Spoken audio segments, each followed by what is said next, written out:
പുതിയ വീഡിയോയിലേക്ക് സ്വാഗതം. നമ്മളൊരു വടക്കേ ഇന്ത്യയിലെ ഒരു പച്ചക്കറിയെ പറ്റി പറയുകയാണ്. അത് പർവൽ എന്നാണ് ഇതിൻ്റെ പേര്. അപ്പോൾ ഇത് നമ്മൾ കണ്ണൂർ മാർക്കറ്റിലാണ് ഇത് കണ്ടത്. അപ്പോൾ ഇത് ആദ്യം നമ്മൾ കണ്ടപ്പോൾ ഇത് കണ്ടപ്പോൾ നമ്മൾ വെള്ളരിയാന്ന് വിചാരിച്ച്. പിന്നെ അത് കഴിഞ്ഞ് ഇത് കോവലിൻ്റെ ഷേപ്പാന്ന് വിചാരിച്ച്.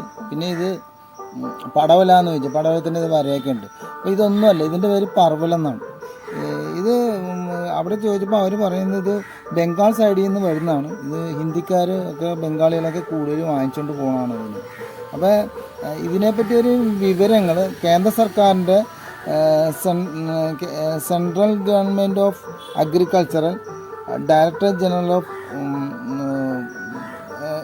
ആയിരുന്ന ആദ്യകാലത്തെ മുൻ മേധാവിയായിരുന്ന ഡോക്ടർ ബി പി പാൽ എന്ന ഒരാളുണ്ട്. അദ്ദേഹത്തിൻ്റെ നിർദ്ദേശവും സഹായത്തോടു കൂടി ഇന്ത്യയുടെ നാടും ജനതയും പരമ്പരയ്ക്കായി കൃഷിശാസ്ത്രം, സസ്യശാസ്ത്രം ആയിട്ട് ഒരു ഡോക്ടർ വിശ്വജിത്ത് ചൗധരിയുടെ ഒരു ബുക്കിൽ ഇതിനെപ്പറ്റി രേഖപ്പെടുത്തിയിട്ടുണ്ട്. അപ്പോൾ അങ്ങനെ ഒരു ബുക്ക് അദ്ദേഹം എഴുതിയിട്ടുണ്ട്.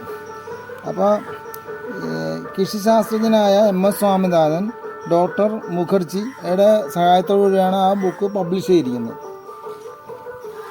ഇതിന് ഈ പർവലിൻ്റെ ഉത്ഭവം വെസ്റ്റ് ബംഗാളിലാണ് എന്നാണ് കരുതപ്പെടുന്നത്. അപ്പോൾ നോർത്ത് ഈസ്റ്റ് സംസ്ഥാനങ്ങളിലും ആസാം, ബീഹാർ, UP അവിടെ പ്രധാനപ്പെട്ട വേനൽക്കാല വിളയാണ്. അപ്പം വെസ്റ്റ് ബംഗാളിൽ കടക്കൂരിലാണ് ഇത് പ്രധാനമായിട്ട് വ്യാപകമായ കൃഷിയുള്ളത്. അപ്പോൾ പർവല് പടർന്ന് വളരുന്ന കോവൽ പോലെയുള്ള ഒരു സസ്യമാണ്. അപ്പോൾ അത് കുക്കുർബറ്റേസി കുടുംബത്തിൽപ്പെട്ട ഒരു സസ്യമാണ്. അപ്പോൾ ഇത് ഒരു സസ്യത്തിൽ നിന്ന് ആൺപൂക്കളും പെൺപൂക്കളൊക്കെ വ്യത്യസ്തമായി കാണാവുന്നതാണ്. അപ്പോൾ ഇതിപ്പോൾ മുറിച്ച് കണ്ടോ, ഇത് മുറിച്ച് കഴിഞ്ഞിട്ട് ഇത് പഴുത്തിരിക്കുകയാണ്. അപ്പോൾ ഇതിൻ്റെ കുരുക്കളാണ് ഇത്. അപ്പോൾ നമ്മളിത് മുറിച്ച് കഴിഞ്ഞാൽ ഇങ്ങനെ ഇരിക്കും. അപ്പോൾ നമ്മളിത് ഇങ്ങനെ ഇരിക്കുകയെന്ന് വെച്ചാൽ നമ്മളിത് പാചകം ചെയ്യുന്ന നേരത്ത് ഈ കുരു ഒന്നും കളയരുത്, ഇതേപോലെ തന്നെ പാചകം ചെയ്യാം. അപ്പം ഇതിൻ്റെ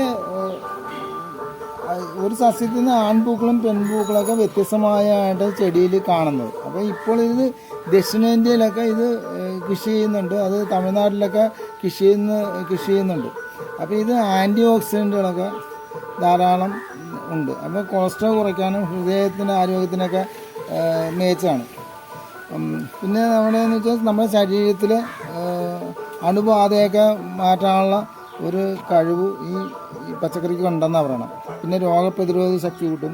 പിന്നെ ഗ്ലൂക്കോസൊക്കെ ആഗിരണം ചെയ്യാനായിട്ട് സാവധാനമായിട്ട് ആഗിരണം ചെയ്യുള്ളൂ. അപ്പോൾ അതുകൊണ്ട് ഷുഗർ നിയന്ത്രിക്കാനുള്ള കഴിവ് ഈ പച്ചക്കറിക്ക് ഉണ്ടെന്നാണ് പറയുന്നത്. പിന്നെ ദഹന സഹായിയൊക്കെയാണ്. പിന്നെ മൂത്ര സംബന്ധമായ കാര്യങ്ങളാണെങ്കിൽ മൂത്രം പോകാനുള്ള ഒരു സഹായം ഈ അങ്ങനെയുള്ള വിറ്റാമിനിലൊക്കെ ഇത് അടങ്ങിയിട്ടുണ്ട്. പിന്നെ പ്രധാനപ്പെട്ട തലച്ചോറിൻ്റെ പ്രവർത്തനമൊക്കെ മികച്ചതാക്കാനും രക്തസംക്രമണ അസ്വസ്ഥതകളൊക്കെ ഉണ്ടാകും, രക്തങ്ങൾ അങ്ങോട്ടും ഇങ്ങോട്ടും പോകുന്നത്, അതൊക്കെ മാറ്റാനുള്ള കഴിവ് ഈ പച്ചക്കറിക്ക് ഉണ്ടെന്ന് പറയണം. പിന്നെ പ്രധാനമായും കൊഴുപ്പ് വളരെ കുറവാണ്. പിന്നെ ഇത് ഫോസ്ഫറസ് 40 മില്ലിഗ്രാം അടങ്ങിയിട്ടുണ്ട്, പൊട്ടാസ്യം 33 മില്ലിഗ്രാമും, സോഡിയമോ ഒക്കെ വിറ്റാമിൻ A ഒക്കെ കൂടുതലൊക്കെ അടങ്ങിയിട്ടുണ്ട്.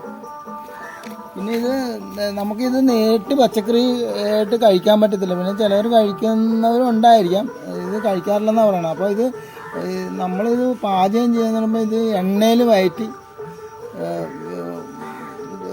തോരൻ വെച്ച മെഴുക്കുവരട്ടിയൊക്കെ ആയിട്ടൊക്കെ കഴിക്കാൻ നല്ല രുചികരമാവുമെന്നാണ് പറയുന്നത്.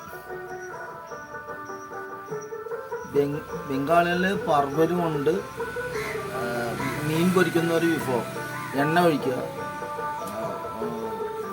പർവല് ഇതുപോലെ അരിഞ്ഞിരിക്കുക. ഇതിപ്പോൾ പഴുത്താണെന്നും കുഴപ്പമില്ല, അരിഞ്ഞ് ഇതുപോലെ ഇടുക. അതിൻ്റെ കുരുവാണ് ഈ കാണുന്നത്. അത് കഴിഞ്ഞ് മുളക് പൊടി ഇടുക, മഞ്ഞൾപ്പൊടി ഇടുക, കുറച്ച് ഉപ്പിടുക.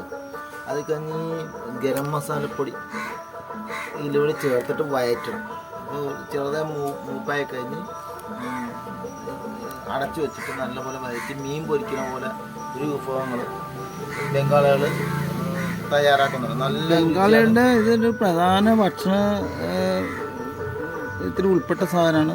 ആ നോർത്ത് ഇന്ത്യൻ സൈഡിലൊക്കെ, നോർത്ത് ഈസ്റ്റ് ഏരിയയിലൊക്കെ ഇത് ഉപയോഗിക്കുന്നതാണ് വളരെ. സാധനം നിത്യഭക്ഷണത്തിൽ ഉൾപ്പെടുത്തുക. അപ്പോൾ ഇതിൻ്റെ അറ്റം എന്ന് പറഞ്ഞാൽ ഇപ്പുറത്തെ ഒരു കൂർത്ത, ഇവിടെ ഒരു കൂർത്തപ്പോൾ അങ്ങനെയൊക്കെയാണ് ഇതിനെ തിരിച്ചറിയുന്നത്. അപ്പോൾ നമ്മളിത് എറണാകുളം മാർക്കറ്റിൽ പറവലിനെ കാണാം. അപ്പോൾ നീർവാഴ്ച മണ്ണിലും ഒക്കെ പിന്നെ മണ്ണിലൊക്കെ ഇത് വളർത്തിയെടുക്കാവുന്നതാണ്. പിന്നെ ഇതിൻ്റെ വിത്ത് കിട്ടണമെന്ന് വെച്ചാൽ സെൻട്രൽ ഗവൺമെൻറ്റിൻ്റെ വിത്ത് ബാങ്കിൽ, അതുപോലെ വിജ്ഞാന കേന്ദ്രങ്ങളിലൊക്കെ ഉണ്ട്. അവിടെ നിന്നൊക്കെ ഇത് വിത്ത് ലഭിക്കാൻ സാധ്യതയുണ്ട്. അപ്പോൾ അവിടെ ചെന്നാൽ ഇത് ലഭിക്കും. അപ്പോൾ തുടർന്ന് നമ്മുടെ ഇത്തരം വീഡിയോകളായിട്ട് നമ്മൾ സപ്പോർട്ട് ചെയ്യുക, ഷെയർ ചെയ്യുക. എല്ലാവർക്കും നന്ദി. അടുത്ത വീഡിയോയിൽ കാണാം.